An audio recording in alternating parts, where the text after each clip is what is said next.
Oi, pessoal. Vou aqui agora então gravar um vídeo que inicia aqui a nossa fase final do curso, onde a gente vai ler alguns textos desses autores que eu estou chamando de mais próximos do tronco existencial, né, do campo maior das psicologias existenciais e humanistas fenomenológicas.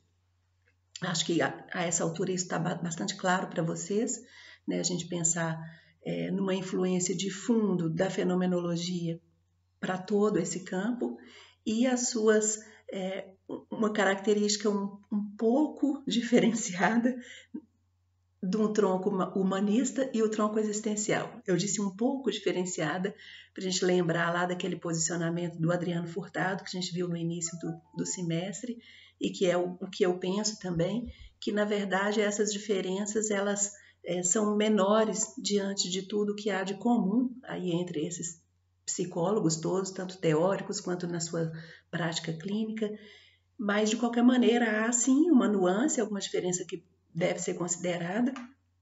A gente lembrando então aquela ideia de que o tronco humanista está mais ali nos Estados Unidos, tem os seus pressupostos filosóficos implícitos e normalmente os psicólogos não fazem uma referência muito direta às filosofias, mas é reconhecível a presença da fenomenologia e mesmo de discussões dos filósofos da existência nas suas obras. Então são aqueles teóricos que a gente viu aí na primeira parte, né? Logo depois desse panorama geral, a gente viu esses considerados normalmente como humanistas, principalmente a figura do Rogers, que acho que ela é importante para todo o campo. Eu acho que o que ele propõe lá como referencial para a psicoterapia, a gente não pode esquecer nunca aqui nesse nosso terreno. Já esse tronco existencial teria uma origem europeia, muito mais próxima das filosofias mesmo da existência e também mais próximo da medicina e da psicanálise. E então a gente vai ver muito diálogo nesse sentido. Então, maior referência a questões relativas ao inconsciente, com esse nome mesmo, de modo mais claro, como a gente vai ver com Binswanger no tratamento dos sonhos, enfim. E a gente começa essa sequência com o Rolomei, que acho que vocês vão lembrar também, que a gente falou no início do semestre, que é uma figura muito importante exatamente porque ele fica aí como uma ponte entre esses dois campos, porque ele é estadunidense, trabalha nos Estados Unidos, esteve junto com toda a corrente humanista.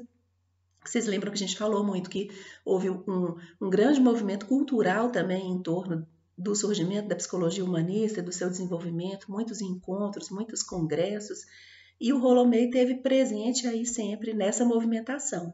Mas, ao mesmo tempo, esteve sempre muito interessado no estudo das filosofias da existência europeias.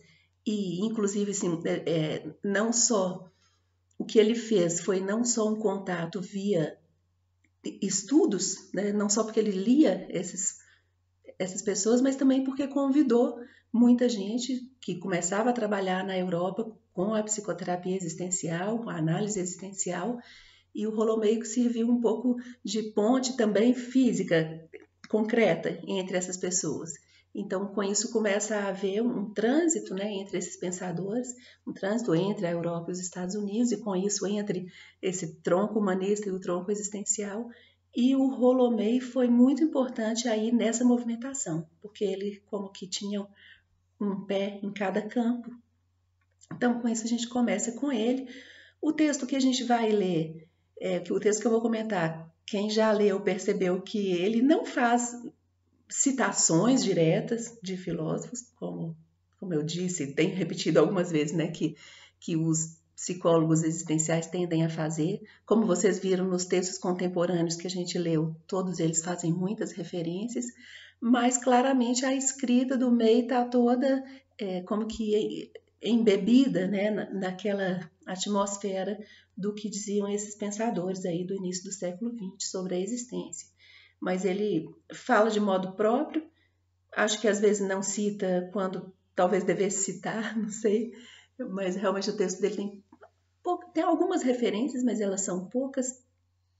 Mas todo o problema de fundo, né, esse livro específico que da onde eu tirei aquele capítulo, se chama Liberdade e Destino. Então, esse problema da liberdade é um problema caríssimo, né, para todo o campo lá das filosofias existenciais. E ele está tentando pensar, então, em cima desse solo, em cima dessas questões. O May viveu ao longo de praticamente quase todo o século XX, né? Ele nasceu em 1909, morreu em 1994. Se não me engano, sempre viveu nos Estados Unidos, né? Com viagens pela Europa, mas acho que sempre morou mesmo nos Estados Unidos. E, enfim, acho que o que era importante sobre a figura dele, rapidamente a gente já falou e já tínhamos falado um pouco lá no início, né, na história da psicologia humanista. A gente pode entrar, então, nesse universo de questões que ele vai trazer. O título do livro, Liberdade e Destino, já traz essas duas palavras. E aqui eu já adianto alguma coisa que aparece aí no meio do capítulo também, que é a gente entender o que ele está chamando de destino. O destino aqui não é uma previsão de futuro. Às vezes a palavra destino faz a gente pensar nisso, né? Não, o que o Rollo May chama de destino é aquilo que é o necessário na nossa vida, as determinações, aquilo de que eu não posso escapar, né? Por isso a contraposição entre a liberdade e o destino. O destino são as limitações de todo tipo que eu possa ter na minha vida, desde o que configura o local onde eu nasci, o corpo que eu tenho, possíveis doenças, enfim. Tudo isso que vem, seja via interna ou externa, e que limita o meu espaço de liberdade, ou meu âmbito de liberdade, uma palavra que ele gosta de usar, eu também gosto. E então esse eu ia dizer confronto, mas não é exatamente um confronto, é esse encontro mesmo entre o que é os limites dados, então, pelo destino, pela necessidade na nossa vida, e a liberdade que vem sempre como que forçar o que seriam esses limites, né? E mostrar sempre, a todo momento, que nós somos, o ser humano é esse ser que se abre, que mesmo diante das determinações tem a possibilidade de fazer o não previsto, de pensar o não determinado. Então, a gente vai falar muito dessa coisa da liberdade de pensamento também. Vocês vão ver que vai ressoar muito algumas das ideias que a gente já tinha visto com o Viktor Frankl, mas a gente lê, isso é só um capítulo do livro, como eu escrevi para vocês, o PDF que eu coloquei lá na nossa página, tem também mais um capítulo, mas quem se interessar pelo livro, eu acho que vale a pena. Tem essa capinha aqui, se vocês verem por aí. E, enfim, o livro todo problematiza mais, né, traz mais questões em relação a como entender a liberdade. No capítulo que a gente vai tratar aqui, né, que se chama A Dinâmica da Liberdade, ele começa já dizendo essa coisa que eu acho que todo mundo já percebeu, mesmo fora do nosso curso, né, na própria vida, quando tenta pensar sobre a liberdade, é que ela é fundamentalmente assim indefinível. Ele vai dizer não há como fazer uma definição suprema, né, uma definição acabada da liberdade. E ele vai dizer, principalmente, ele começa já introduzindo uma ideia interessante, que a liberdade teria uma característica de Mercúrio, ou mercurial. Mercúrio aqui é o nome romano para o deus grego Hermes, né? O Hermes é o deus mensageiro, aquele que está sempre indo de um lugar para o outro, tem asas. E a liberdade, então, tem essa característica de ser movimento. E toda vez que a gente tenta defini-la, é como tentar segurá-la e ela escapa. Ele chega a dizer, aí nesse início, que até fixar essa ideia na palavra liberdade é uma tentativa de definição, e quando a gente faz isso, quando a gente tenta pegar, segurar, a gente a perde. É um pouco a ideia de que quando se encontra uma definição para algo indefinível, é sinal de que você está errando. Né? Tem um erro embutido aí, porque é a característica principal dessa coisa, e aqui essa coisa é a liberdade, que é o fato de ser indefinível. Ele chega a dizer também que até é quase como se ao tomar consciência da minha liberdade, eu a perco nesse momento, porque eu fico ali capturada, né, por um fechamento de definição ou mesmo da consciência. Então, a liberdade, com isso, eu acho que ele insinua também que a liberdade tem algo de não controlado e que age em nós a despeito também da nossa consciência.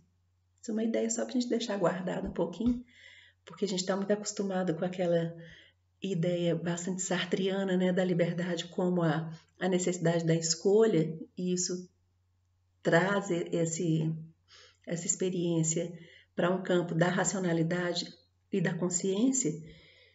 E acho que aqui o May está dizendo que, a despeito da nossa consciência, a liberdade está colocada e ela invade a nossa vida, ela faz parte da nossa vida, e a consciência pode até nos fazer perdê-la.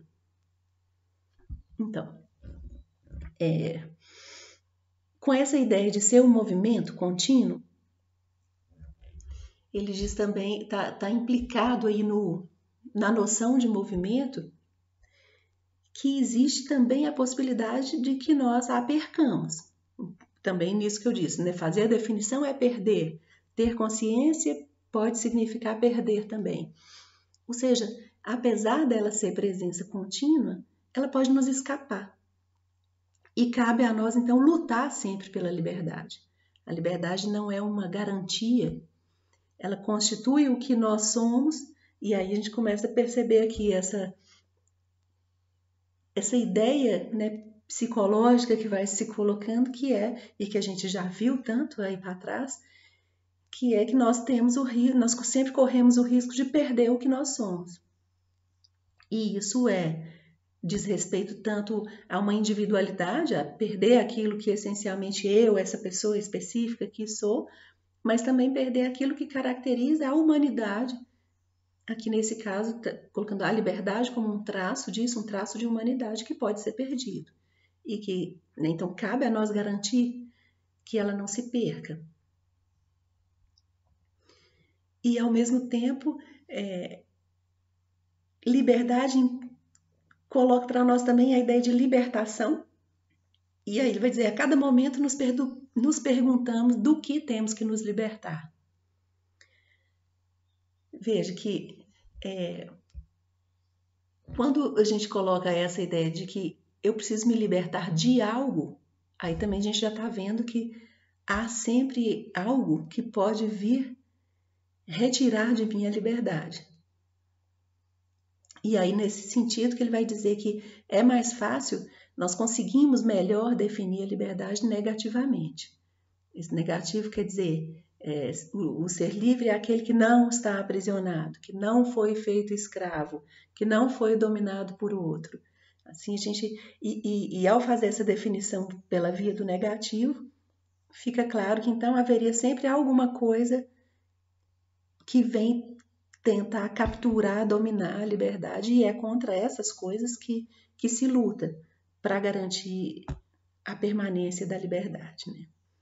Nesse momento ele cita o Kierkegaard, com a ideia de que a liberdade está sempre em expansão, né? Um movimento infinito, é o campo da possibilidade. Acho que vocês lembram lá no texto que a gente leu no semestre passado, essa ideia mesmo do Kierkegaard, que o indivíduo humano, o eu humano, se faz ali como uma síntese, né, de finito e infinito, e o infinito é exatamente a marca da liberdade. O campo das possibilidades em contraponto ao campo das necessidades. Então, lá no Kierkegaard, necessidade e possibilidade configuram aqui esse contraponto que o Rolomei está chamando de destino e liberdade. Bom, no finalzinho desse preâmbulo, o May fala um pouquinho da psicoterapia.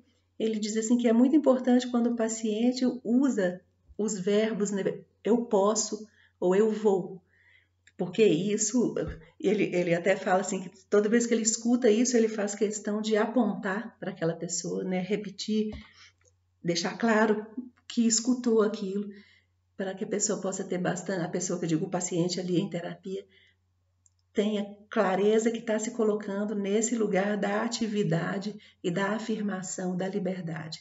Eu posso, eu vou, né? São expressões então que apontam para o futuro, para uma potência, um poder de agir. E aqui então ele está dizendo que a liberdade aponta para o futuro, né? A liberdade diz de um espaço aí de atitude, de ação, de atividade que inaugura, né, assim, que abre o nosso espaço à frente, a vida a se fazer. Agora a gente vai entrar nas sessões, né? Esse capítulo tem aí 4 sessões, e de cara a gente vai ver a diferença muito importante que ele faz entre o que ele chama, primeiro, de liberdade de fazer ou liberdade existencial, e, do outro lado, a liberdade de ser ou liberdade essencial. Então, aqui no item 1, ele vai começar falando da liberdade de fazer. Essa liberdade é essa que se expressa... Não, peraí, antes de eu fazer a definição que ele dá, vamos só colocar, ele começa chamando a atenção para a gente que diante da impossibilidade de fazer uma definição acabada, né, aqui que ele usa a palavra suprema da liberdade, ele vai tentar definir de alguma maneira, da melhor maneira possível. Então, essa liberdade de fazer, ele define assim, aqui eu vou ler uma frase da página 75, que acho que ela é muito, muito boa para dizer o que ele está tentando, que é: liberdade é a capacidade de fazer uma pausa diante dos estímulos de muitas direções e simultâneos. Nessa pausa, lançando todo o seu peso numa reação determinada e não em outra qualquer. Ou seja, a liberdade de fazer é essa que diz respeito à nossa possibilidade humana de interromper, né, de pausar todos os estímulos e as determinações que nos chegam a cada instante. E nessa pausa, conseguir fazer um direcionamento para a ação. Um direcionamento, então, que parte de mim mesma e não exatamente dos estímulos que me chegam. Eu não sou simplesmente levada por uma onda de determinações, mas nesse instante eu paro e escolho, né, a qual estímulo eu vou atender. Ele até dá um exemplo muito simples das compras, né, na prateleira do supermercado, a parada que se faz para escolher qual vai ser a coisa escolhida, a coisa comprada. Então, isso é precisamente o que a gente reconhece muito facilmente como a liberdade de escolha, a necessidade de fazer escolhas diante das possibilidades que o mundo nos apresenta. Logo depois de fazer essa definição, ele vai chamar a atenção aqui, numa nota lá no texto, vocês devem ter visto, que ele está usando a palavra existencial aqui como referente ao que, enfim, essa liberdade de fazer ou liberdade existencial diz respeito ao que se passa no cotidiano da nossa existência. Isso é, então, claro, a liberdade de escolha. Então, ele está usando a palavra existência aqui muito livremente. A existência é simplesmente a vida, né? O que no cotidiano da vida a gente se depara com essa necessidade ou essa possibilidade de exercer a liberdade de fazer. Então, ele até diz na nota dele, né? Existencial aqui não se refere às filosofias existenciais. E lá na nota ele fala, ainda que eu considere muito essas escolas e tenho estudos sobre isso, mas aqui estou usando essa palavra só como, né, quase um sinônimo de vida.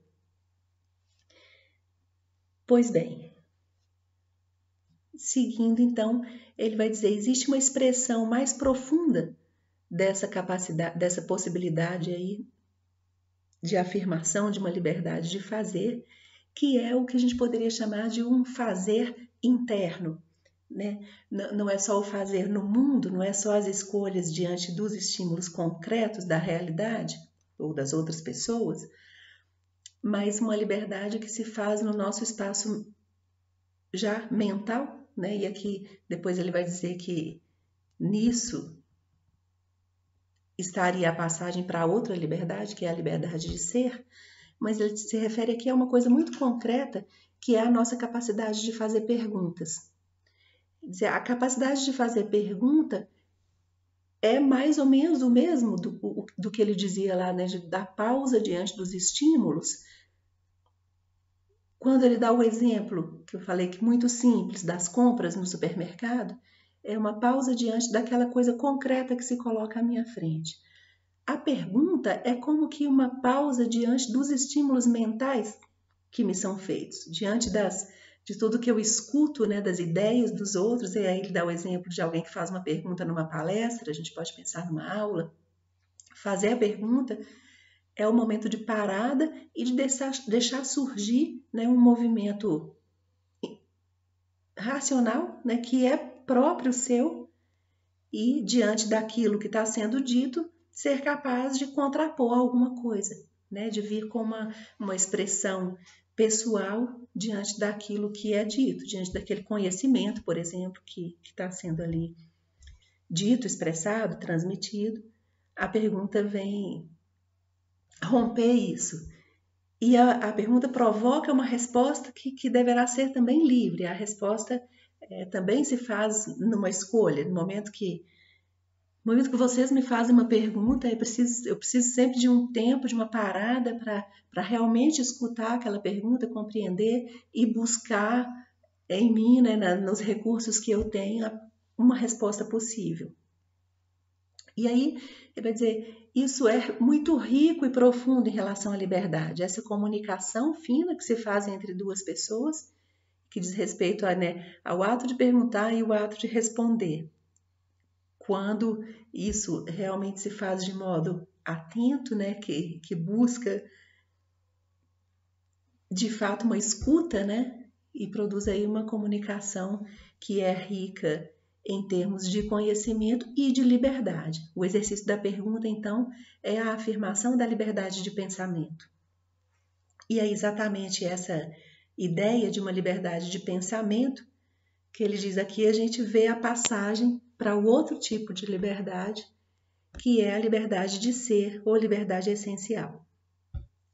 Veja que então, eu imagino que muitos de vocês devem estar aí falando, nossa, ele está usando essas palavras que para a gente já ficaram tão difíceis e já tivemos tanta necessidade de entender bem essa questão da existência e da essência para os pensadores da existência, né? Ou muito especificamente para os existencialistas, como Sartre, que tem aquela ideia, né, da existência, precede a essência.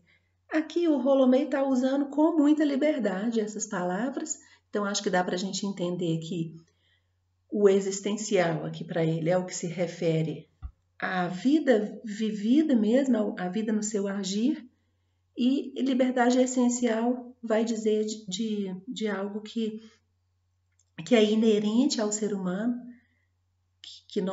que cada um de nós carrega consigo e que ainda não é a expressão concreta na vida, né, na existência. Não vou entrar aqui numa questão de pensar, então, para o Rolomei, existe uma essência humana, a liberdade seria uma essência. Parece que ele está apontando essa ideia. Mas mesmo assim ele continua dialogando com as filosofias da existência.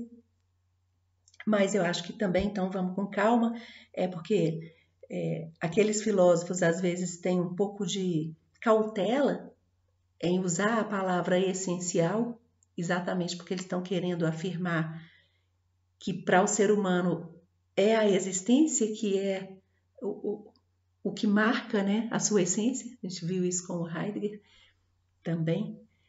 Mas quando o May coloca exatamente a liberdade como o que haveria de essencial no humano, isso não é uma contradição à ideia lá das filosofias existenciais de que o que marca o ser humano é a abertura. A abertura é a liberdade também. Tá? Exatamente porque aqui Rolomei está fazendo um uso próprio e simples dessas palavras, parece que está confundindo as coisas. Então, eu até aconselho vocês a esquecer um pouco essa fineza, né, da diferenciação aí da existência e essência e vão tentar entender o que ele está querendo dizer aqui sobre a liberdade.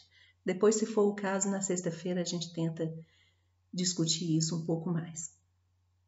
Então, ele vai simplesmente dizer: a liberdade de fazer se refere ao ato, a liberdade de ser refere-se ao contexto em que surge o impulso de agir. E esse contexto é interno, está no âmbito pessoal da pessoa, né? Mental, psíquico. Aí vamos deixar um pouco de lado exatamente o que seria essa interioridade, mas é por dentro da pessoa, é na sua individualidade, né? Na sua pessoalidade, que surge aí essa liberdade essencial. A liberdade essencial é a fonte da liberdade de fazer. Quer dizer, o impulso para a ação livre parte dessa liberdade anterior. E ele vai dizer assim, essa é a face, né, a cor, o tom da liberdade que pode ser experimentado mesmo em ambientes sem qualquer liberdade de fazer. Então, como ele diz assim, quando se inibe completamente o fazer de uma pessoa, quando se aprisiona uma pessoa e ela não tem a possibilidade de fazer nada livremente, de fazer nada a partir de si mesma, ela tem ainda a oportunidade de fazer na sua interioridade, nem que seja a capacidade de fazer perguntas continua viva, mesmo que essa pessoa não tenha a chance de expressar essas perguntas, mas o movimento mental continua. E ainda por trás dessa capacidade de fazer perguntas é uma experiência mesmo, é uma sensação de liberdade. E aqui vocês devem estar reconhecendo claramente o que a gente falou tanto sobre o Viktor Frankl, né? Aqui o Rolomei não cita o Frankl, mas ele cita Bruno Bettelheim, que é um psicólogo dos Estados Unidos, mas que teve experiência semelhante à de Viktor Frankl. Então, ele também foi preso no campo de concentração e também escreveu sobre essa ideia de uma liberdade interior. É uma experiência muito próxima à do Frankl, hoje que a gente já se aproximou dela, ainda que nem todo mundo tenha lido a primeira parte do livro do Frankl, onde ele faz o seu relato, né, da experiência do campo de concentração. Mas é disso que se trata, a gente pensar quando alguém está com a sua liberdade externa, então essa liberdade de fazer no mundo completamente tolhida, resta ainda essa possibilidade de descobrir o que seria então, né, o que o Frankl chama de liberdade interior, ou aqui o Rolomei está apontando como essa fonte primeira, essa fonte da liberdade que está ali interna à pessoa e, portanto, não dominável. E aí ele vai citar longamente, né, durante o capítulo, vários trechos de uma entrevista de um prisioneiro na prisão lá nos Estados Unidos e que teria dado uma entrevista. Era um preso poeta, então ele escrevia poesias e nessa entrevista ele fala muito da sua experiência de sentir que exatamente quando tudo está aprisionado, até a sua possibilidade de falar, ele diz assim, aqueles que o aprisionam não podem nunca atingir o que ele vai chamar de um núcleo interior, um lugar secreto e particular, que ainda não descobriram como alcançar. O que ele está dizendo? Né? Essa pessoa está apontando e o Rolomei está assinando embaixo, né? Ele está usando isso como exemplo, dizendo, é sobre isso que ele quer dizer, que em cada pessoa humana existe um núcleo, né? Um lugar interno, secreto, que a outra pessoa, qualquer outra pessoa, não alcança. A gente pode até aqui parar e tentar imaginar um pouco se é possível alcançar, o que seria alguém com esse último, como é que fala assim, esse último esconderijo dentro de si mesmo, se esse ponto for alcançado por um dominador, por um aprisionador, o que restaria dessa pessoa? A gente pode imaginar que seria alguém completamente desumanizado, alguém que teria tido retirado de si toda a dignidade humana, toda a possibilidade de se reconhecer como um ser humano livre, né? E ser livre é algo que define exatamente o ser humano. Seria, por isso a ideia de alguém destituído da humanidade nesse sentido. Mas, a gente seguindo um pouco as palavras desse preso que faz esse relato, ele está dizendo isso é algo, um recôndito, né? É um escondido humano praticamente impossível de ser alcançado. E aí o Rolomei vai dizer assim, se a gente acompanha o relato desse preso, a gente vê que ele não está mais falando de uma possibilidade de escolher entre estímulos. Ele está falando de uma outra coisa. Por isso a ideia de que essa é uma outra espécie de liberdade, que, claro, se relaciona com essa da possibilidade da escolha e do fazer, mas ela tem uma característica própria. Ele está dizendo assim, a gente está falando de um outro universo de coisas. O vocabulário que se usa é outro, a significação é outra. Ou seja, o que aqui o May está apontando para nós é que tudo bem definir a liberdade do modo como ele definiu lá, a liberdade de fazer. Ajuda, a gente compreende muito do que é o nosso dia a dia, o nosso cotidiano, livre, né, tendo que fazer escolhas sempre, segundo Sartre, sendo obrigado a fazer escolhas sempre. Mas o May está dizendo assim, isso não é uma definição que satisfaz completamente, porque a gente continua percebendo e intuindo que haveria outra face, outro registro da liberdade, ou outra coisa que se quer dizer com essa palavra. Bom, aí ele vai continuar, né, colocando vários outros parágrafos do relato desse prisioneiro, e aí aqui eu peguei só alguns para a gente pensar um pouquinho. Tem um momento que ele vai dizer que esse tal lugar secreto é onde penso quem eu sou. A gente pode pensar, é onde algo de si mesmo sobrevive. E aqui a gente começa a ver, né, como que a ideia da liberdade se associa à ideia da identidade. Então, lá onde eu ainda sou, ainda há liberdade. Se a liberdade desaparece, eu desapareço, a minha identidade própria desaparece. Por isso a importância tão grande de se pensar a liberdade para pensar a psicoterapia. Se a psicoterapia é o lugar de ser, pensando como o Gibbs, né? Esse é onde eu posso ser, é preciso ter liberdade para encontrar isso, porque isso que eu sou só existe em liberdade e na liberdade.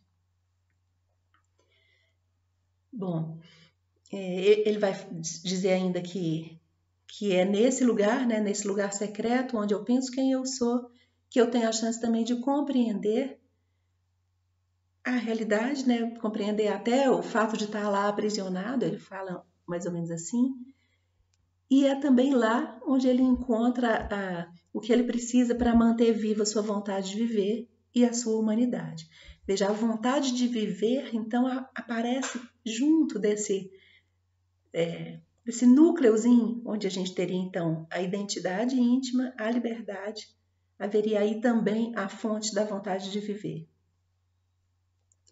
E a gente pode, quem sabe, pensar, a ausência da vontade de viver teria alguma coisa a ver com a perda de si mesmo, com a perda da liberdade, né? Isso fica com uma pergunta para a gente talvez conversar depois. E ele diz, enfim, que uma pessoa pode até viver sem a liberdade de fazer coisas, como ele está ali preso, mas uma pessoa humana não pode viver sem a liberdade da sua mente. E aí isso completa nesse conjunto de ideias, quando eu falava a perda desse último espaço seria uma perda da humanidade, ele vai dizer, uma pessoa humana não pode viver sem isso, ou se ela vive, ela está vivendo sem ser uma pessoa humana. Eu acho que é uma consequência ilógica, né, do que ele fala. Se uma pessoa humana perde isso, ela perde alguma coisa de essencial do que é uma pessoa humana. Então, vamos seguindo aí agora, né, com a argumentação mesmo, com a sequência do pensamento do May, depois que ele passa por esse relato longo desse prisioneiro. E aí eu coloquei aqui uma sequência de ideias que a gente vê que vão se juntando, quase como, né, tentar retomar e sintetizar um pouquinho o que foi dito até aqui, que a liberdade de ser, então, é uma liberdade da mente, é uma liberdade que se passa no lugar secreto e íntimo. Nesse lugar secreto e íntimo está o eu que é, ou o que eu sou, e desse lugar provém o desejo de viver. Então aqui a gente tem a junção entre as ideias do tornar-se o que se é e o de lutar pela própria liberdade. Então essas duas coisas que a gente tende a dizer que seriam, quem sabe, né, os trajetos de uma psicoterapia, que é a busca de ser quem se é e lutar pela sua liberdade. Isso não são duas coisas separadas, então, seguindo esse raciocínio aqui. Essas duas coisas caminham juntas, uma implica na outra o tempo todo. A garantia da liberdade é a garantia de continuar buscando quem se é. A gente pode dizer também que a liberdade de ser tem a ver com o que o Rolomei chama também de senso de ser, que é uma percepção, né, uma intuição do ser que se é, que tem a ver também com a autonomia, né, com a ideia de se colocar as próprias regulações, e isso tudo se aproxima da identidade. Né? Então eu estou só recolocando as mesmas ideias com um vocabulário mais próprio aí do Rolomei nesse texto. Ele vai dizer ainda que é ali, né, no âmbito dessa liberdade de ser, que se tem a chance de usar o eu com amplitude e significado. Usar o eu quer dizer ser mesmo um eu, ser esse eu que se enraiza em si mesmo de forma ampla, né, aberta, grande no sentido assim, de ter o espaço da liberdade aumenta, com isso o espaço do eu aumenta. Essa é uma ideia que a gente leu lá no Kierkegaard também.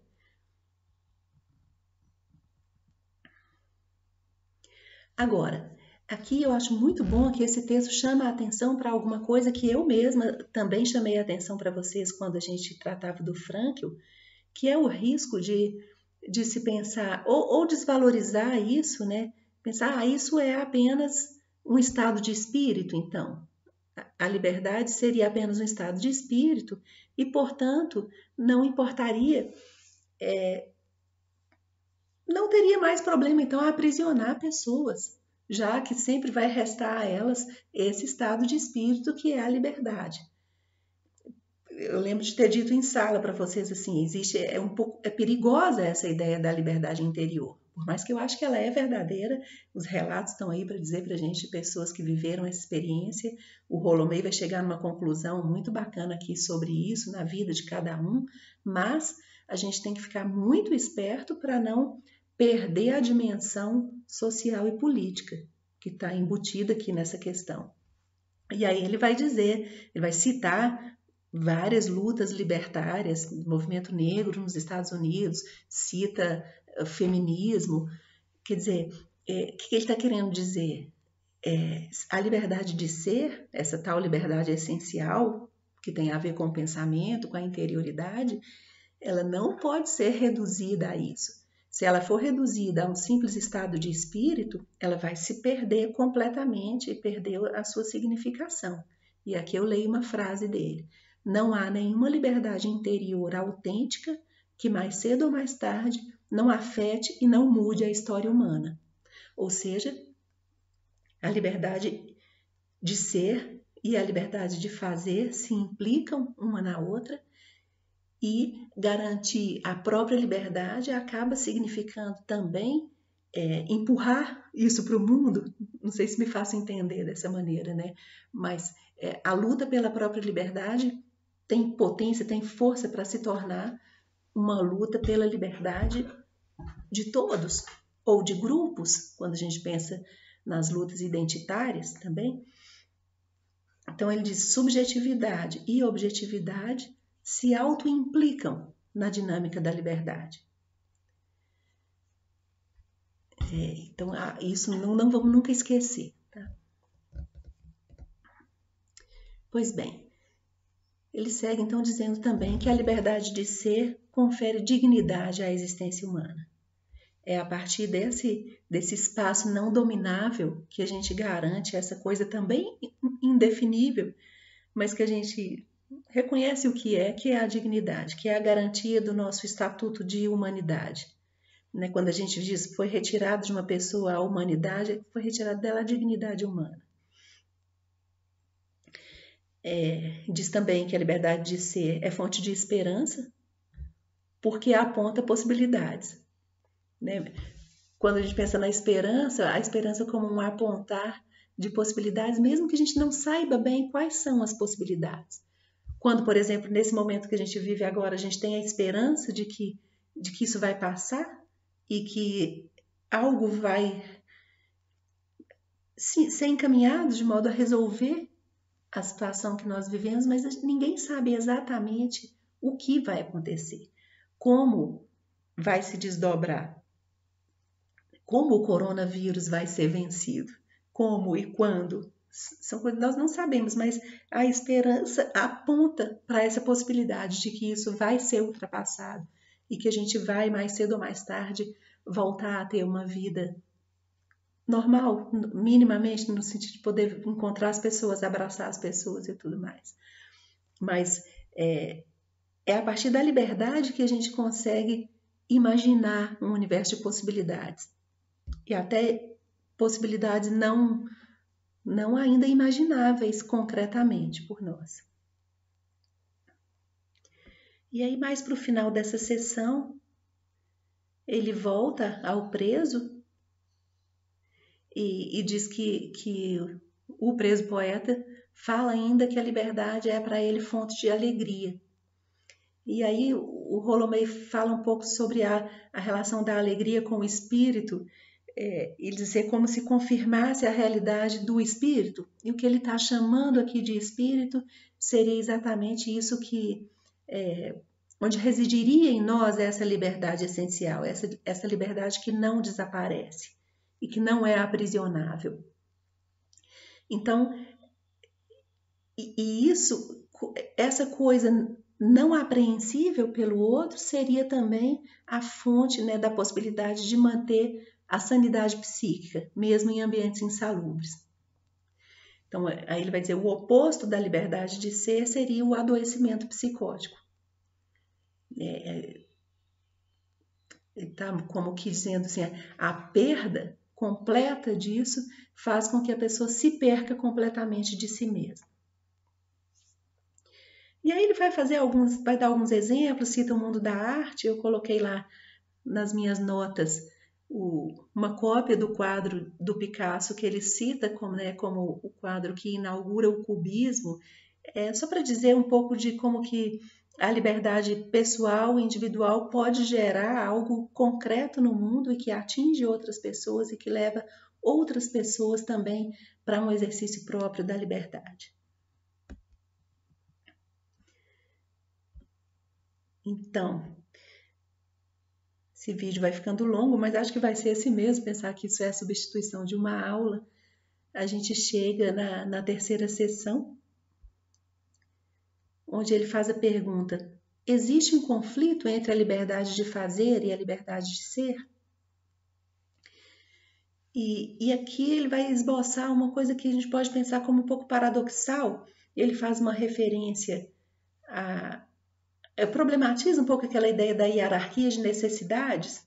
Provavelmente vocês já ouviram, né, isso dentro do curso de psicologia, que o ser humano teria as suas necessidades básicas, né, do corpo, comer, dormir, enfim, ter um mínimo de saúde física. Depois haveriam as necessidades emocionais, depois outras de cunho mais espiritual, enfim, nem lembro mais como é exatamente isso, mas acho que para todo mundo fica claro que essa ideia de que nós temos necessidades mais básicas e outras menos básicas ou menos essenciais, e um pouco com a ideia de que ao satisfazer as primeiras, a gente passaria então para a busca de satisfação das outras e tal.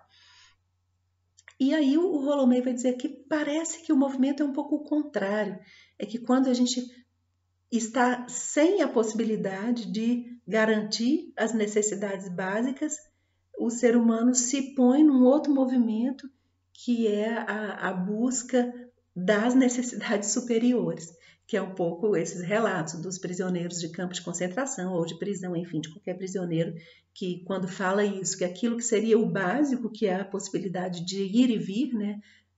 Isso, quando a gente está aqui, né, quando o nosso tema é a liberdade, então a necessidade básica em relação à liberdade seria esse simples ir e vir. Para o nosso mundo de hoje, o comprar, né, quando ele cita lá o supermercado.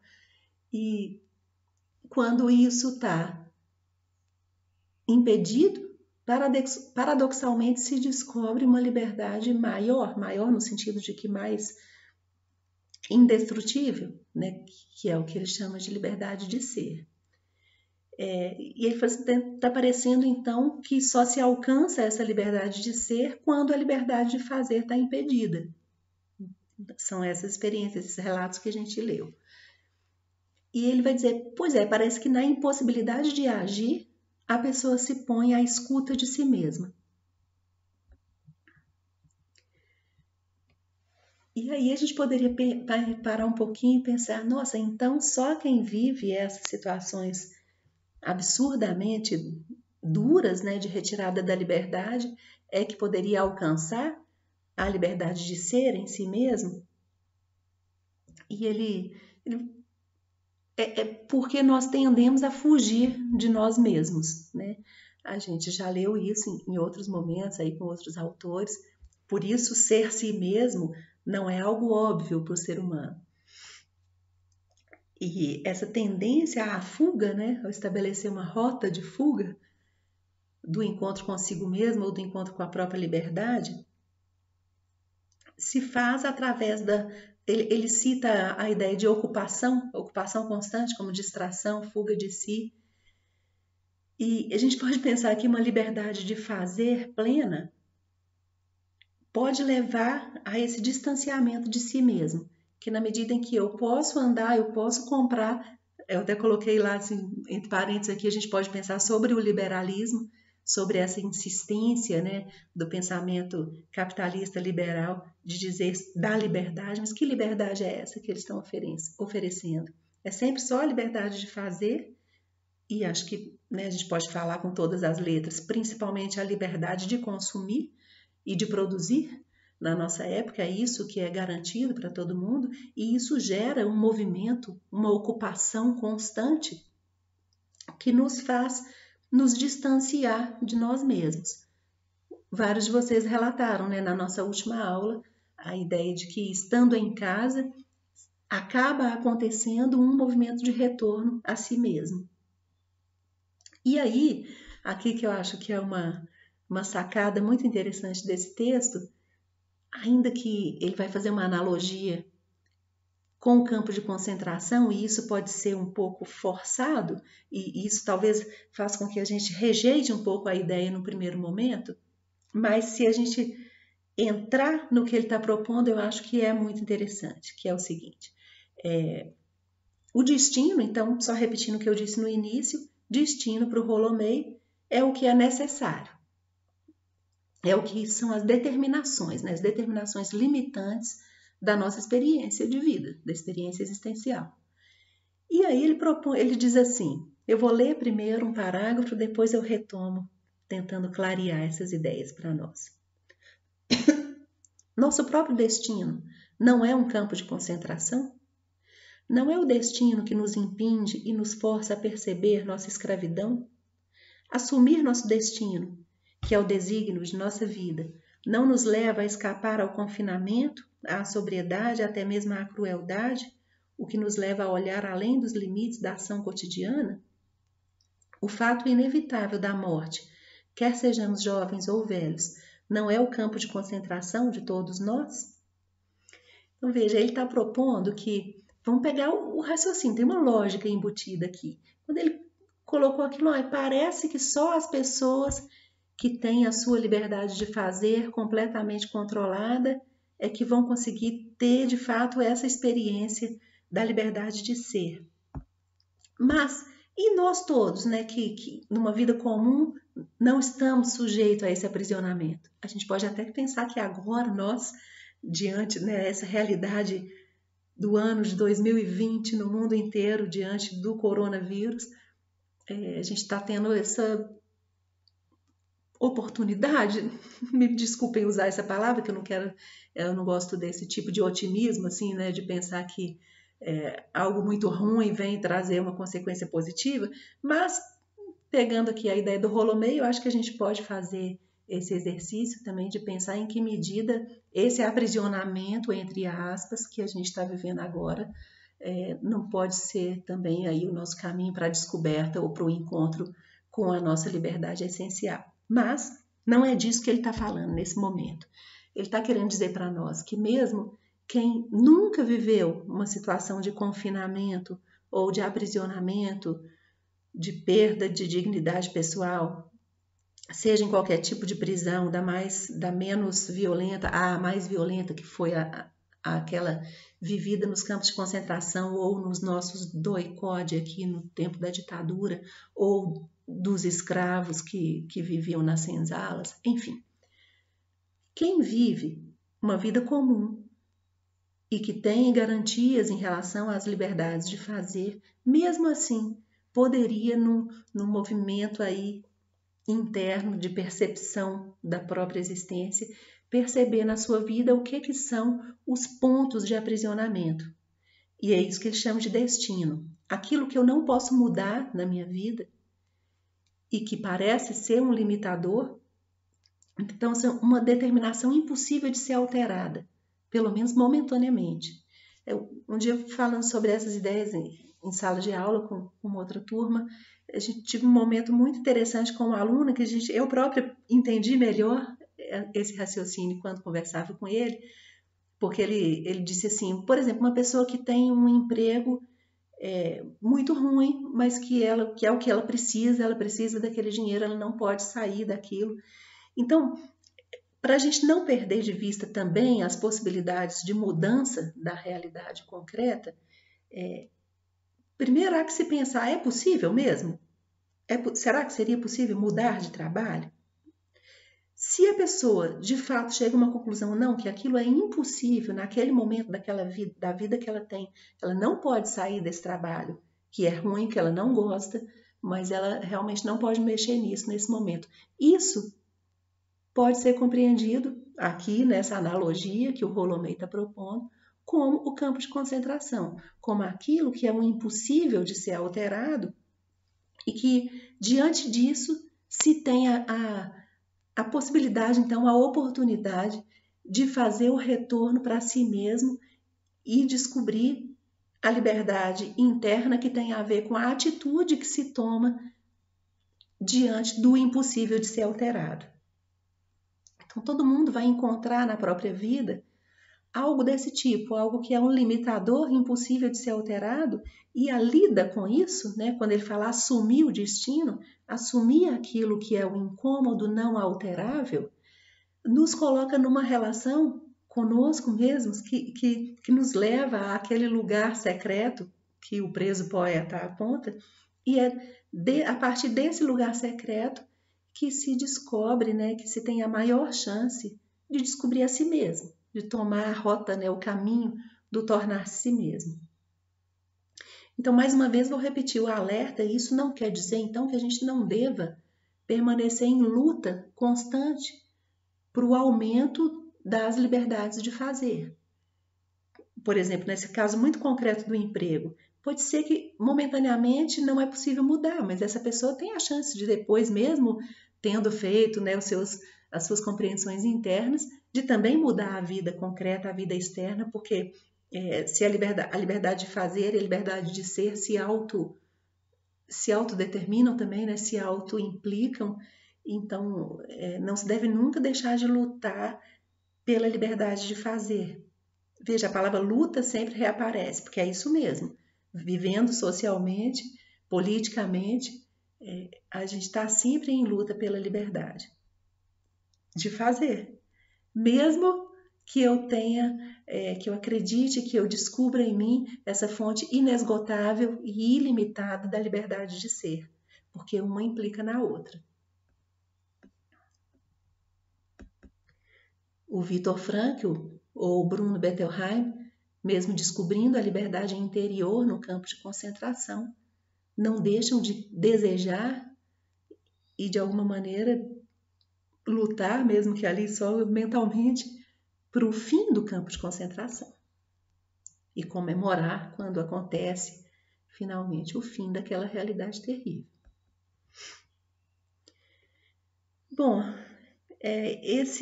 guardem essa ideia. Eu acho que para a psicoterapia, para a vida pessoal, é algo muito importante para a gente pensar que a lida, né, o defrontar-se com isso que eu não posso mudar, gera um movimento interno muito rico. Por fim, a gente chega no último item, que é crescendo em liberdade. E ele vai falar da liberdade como extensão de movimento, né? Cita São Tomás de Aquino na classificação dos seres existentes por São Tomás. São Tomás de Aquino, um filósofo, né? Filósofo cristão do tempo da Idade Média, da Escolástica. E o São Tomás vai dizer: os seres que existem são de 4 tipos. Os que só existem, como as pedras.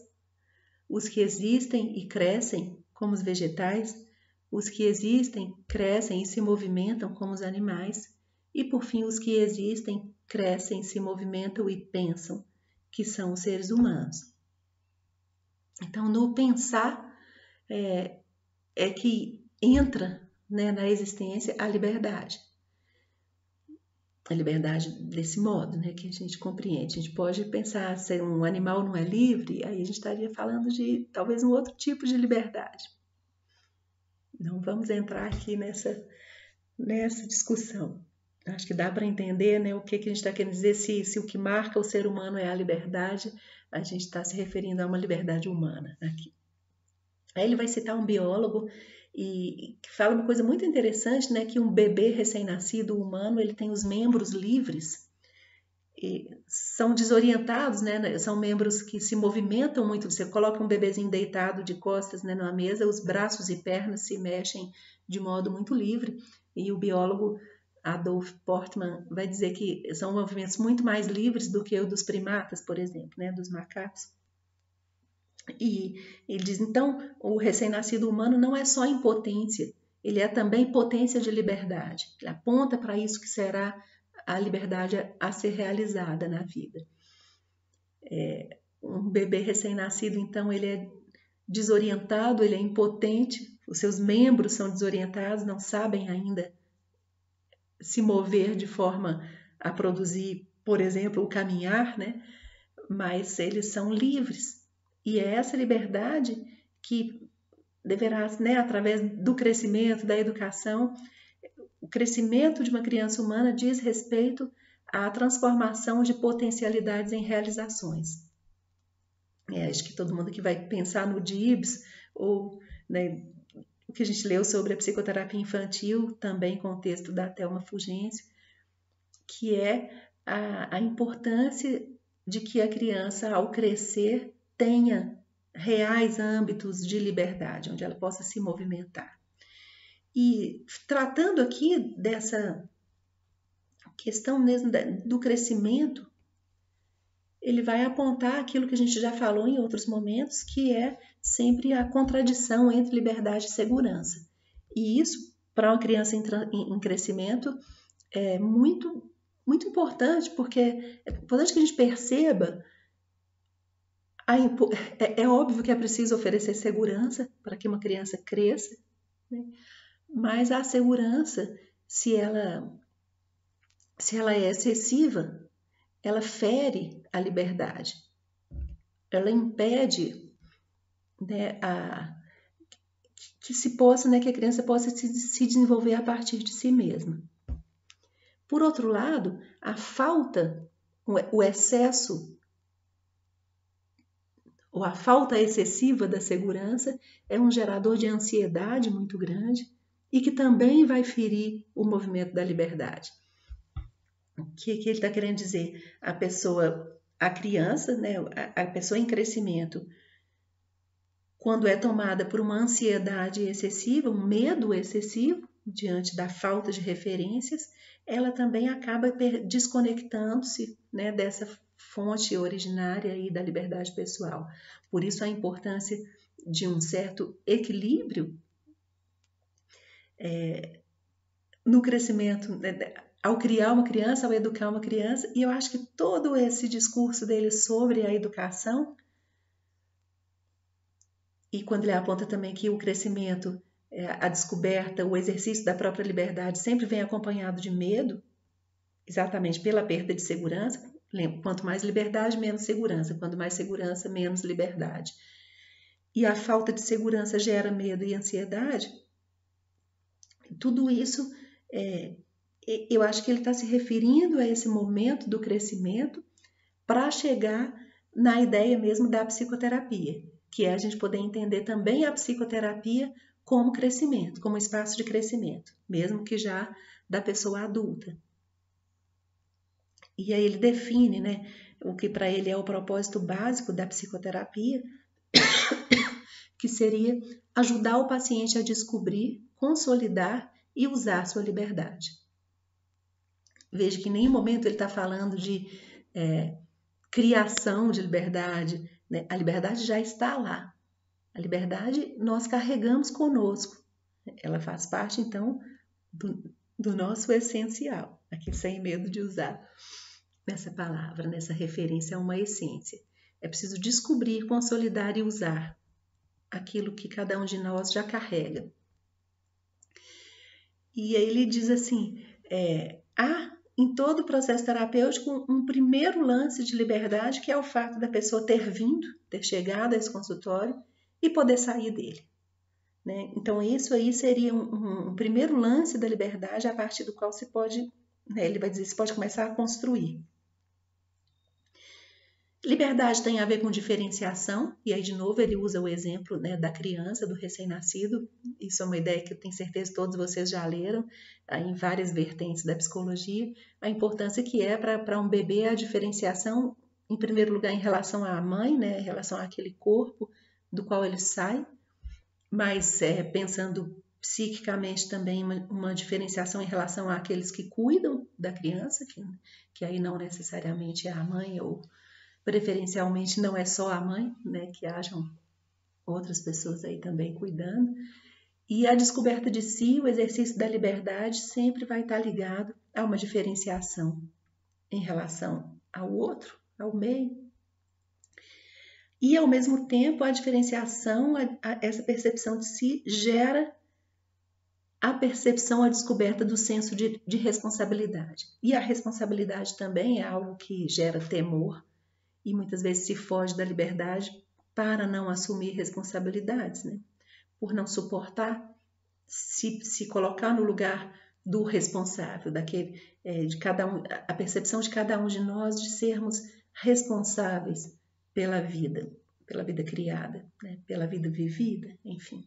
Mas quando a liberdade é assumida e percebida, isso gera uma nova liberdade, nova diferenciação, enfim, no movimento aí incessante. O crescimento, então, e aí acho que ele está falando tanto do crescimento da criança, do adolescente, mas desse crescimento que continua a vida toda, né? Um ser humano passa a vida toda nesse exercício da diferenciação, é isso que talvez o Jung vai chamar de individuação, né? Que é exatamente o tornar-se si mesmo. Tornar-se si mesmo é diferenciar-se sempre do restante. E então, isso que vai ser também propiciado nesse ambiente específico que é a psicoterapia. A psicoterapia vem caminhar, ela existe para ser um catalisador de crescimentos e de diferenciações. E ele define o crescimento como dizendo que no crescimento se tem liberdade e responsabilidade se implicando e se equivalendo mutuamente. Faz alguns comentários finais também, né, apontando que faz parte da liberdade também o respeito ao destino e à liberdade dos outros.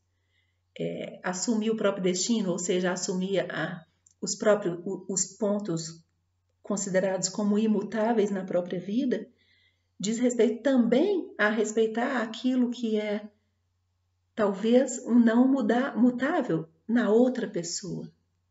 Veja que ele está fazendo aqui, ele está apontando para aquilo que é tão comum nas relações humanas, que é esperar que a outra pessoa mude, né?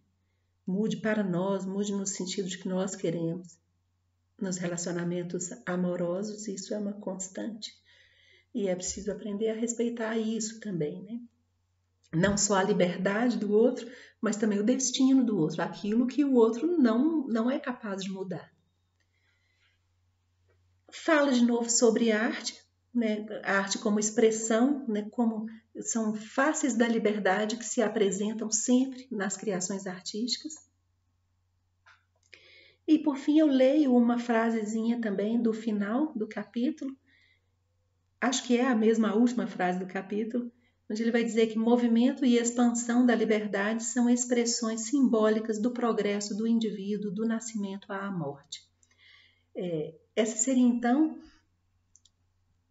Esse seria o exercício eminentemente humano, né, que é o cuidado e o incremento da própria liberdade.